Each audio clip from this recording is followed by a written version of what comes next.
Hey, family, and welcome to the Beyond the Table podcast with Roberta. I am so honored today.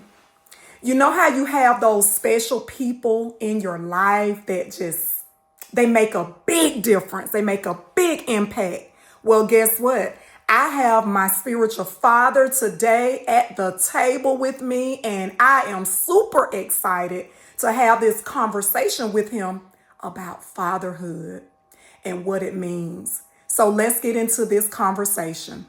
So, welcome to the Beyond the Table podcast, Well, Apostle Wildtower. thank you so much, dear daughter, for allowing me to be here and to be a part of this. I'm super excited as well. And it's amazing to see what God is doing in your life. I am truly thankful and blessed to watch his hand over your life. So thank you for allowing me to be a part of it. Awesome. Well, we're going to go ahead and start this conversation because we're going to go deep today. We are going to take a deep dive into this conversation that is so needed in our lives. So the first question I'm going to start with for you is, what does fatherhood mean? Very great question. I would have to break it up if I get a little time here to pose it in a couple of different ways. And there is fathering, and then there is fatherhood. Fathering is when you produce something. It comes from one of the words known as progenitor. That means the beginning, one that starts something, one that creates or makes something. But fatherhood is the act of being a father. So one is a noun, the other is a verb. Then anyone can become a noun, but it's the verb of fatherhood which makes all the difference. And that is what that means. So fatherhood for me is someone who pours into someone else, that has those individuals under his care, that he is tutelaging, that he is giving guidance and direction to, providing protection and love and fostering an atmosphere that helps that person grow and to develop. So that's the beginning of fatherhood for me. Family. Can we just take a Selah for just that? Do you understand how deep this conversation is going to go today? Just with the first question. So now that you've answered what does fatherhood mean, and I think you kind of tied into it, I was going to ask, what does being a father mean to you? What is that personally? What does that say for you? But I think you kind of tied a little bit of your response in that first question, but can you elaborate a little bit? Sure, I'll expound upon it. So Okay. when you say father, it is one of the greatest joys that a man can have, is to know that God has allowed you to birth something and with someone else to create something. And there's no greater feeling, or rather I would say there's not many feelings that would match that. And so it's personally something to me that really touches deep to the core. Being a father, knowing that you have someone or individuals that's looking up to you, a great deal of responsibility comes with it as well. So I'm sure we'll probably talk about that as well. So I won't jump the gun on that. It's okay. Go ahead and jump the gun. but being a father and having someone that you're responsible for, when you think about a little child that's born, and you look in the eyes of that child and you know that God has given you the responsibility to keep, to care, and to provide for that child, that's a great responsibility. But at the same time, you also know that as that child is developing, you have to develop as a father, because the needs of that child changes as it grows and as it becomes more maturing into their life as well. Early on, fathering is hands-on, holding and carrying. But then eventually it gets to guiding and pointing. Then eventually it gets to the point of pushing. So you got those different stages, and I know you're laughing because we'll talk about that as well too. So, but that's one of the things what father means to me as well. Okay, you've already taken me there. So let's go ahead and jump into the ministry of being a spiritual father, because many years, probably over 10 years ago, the Lord spoke and said that you were my spiritual father. How did you take that role into consideration of the tutelage and the guidance and the pushing? Great question. And I'll start by saying this here. I remember that day when you said that. I won't go into all the details of what was all around that, but it was a great honor because it's not something that I was seeking.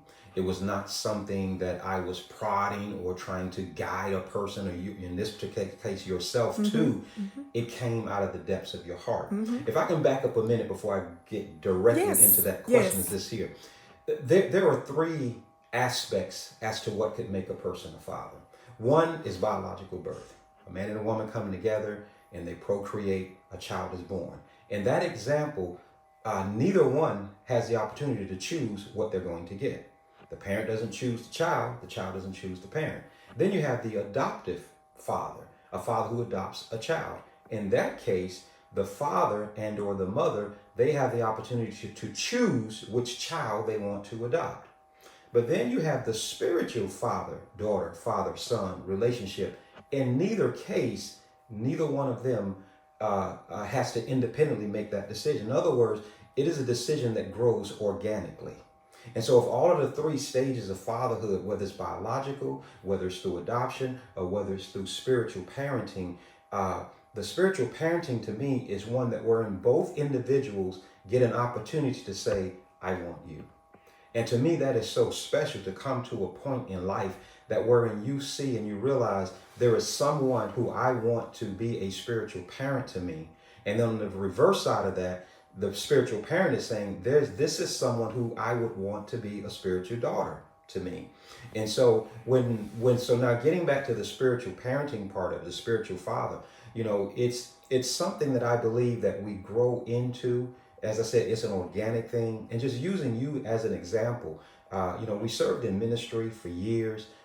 You were a number one intercessor for my family and our relationship just grew. It grew out of the depths and the bonds of the Holy Spirit knitting us together. Yes. And then so from that element of trust began to develop. You trusted us, we trusted you. And then from that, God began to show me things. When you submitted yourself to me to be a spiritual father to you, God began to show me things about you. I think prior to that, you can see the giftings and the anointings on a person's life, but you don't really get to able to tell someone about their destiny until that father-daughter, father-son relationship began to take place. And so one of the things that I saw in you was definitely that God was going to be launching you into great places. But you were very interesting, I must say, okay? So you were definitely one that you love being behind the scenes. Your power move is behind the curtain. You're like the guy on the Wizard of Oz. You're not supposed to tell our secrets. Well, we got to let it go a little bit, right? But that's where your power is. But at the same time, God needed for you at times to be out front. And that's where that pushing and that prodding had to come from. And so with some initial resistance, which I did get from you, but because of the fact you said that I see you as my spiritual father, you submitted every single time and you did it. And look what God is doing now. Family, do you understand the importance of having a father? And all these roles that my spiritual father just explained to us, do you understand the vitality of a father in a child's life or a person's life? So let's continue this conversation. If you were blessed by this episode, don't forget to subscribe, share, like, and comment for more.